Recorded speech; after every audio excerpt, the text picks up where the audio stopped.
akin na mahubog natin ang kamalayan at kaalaman ng mga bata para magkaroon sila ng magandang kinabukasan.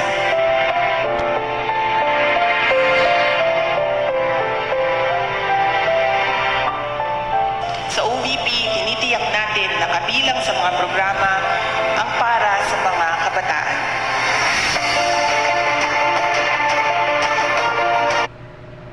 Ayan, nakakalungkot guys kung sino pa yung gumagawa ng tama, yung pa ang binibira, lalo na itong mga congressman at mga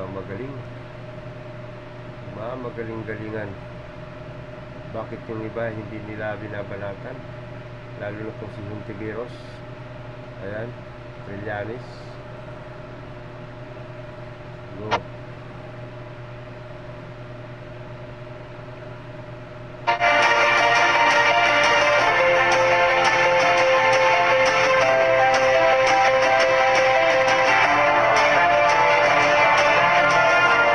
Nagsisimula ang lahat sa pagtuturo sa kanila kung paano mangarap at pagbibigay sa kanila ng gabay para maisakatuparan nila ang kanilang mga pangarap sa buhay.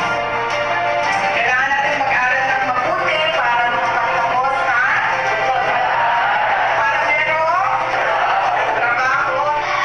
Salamat sa inyo sa malasang at pagmamahal. Iyo'y nagsisilbing gabay sa aming pag-aaral.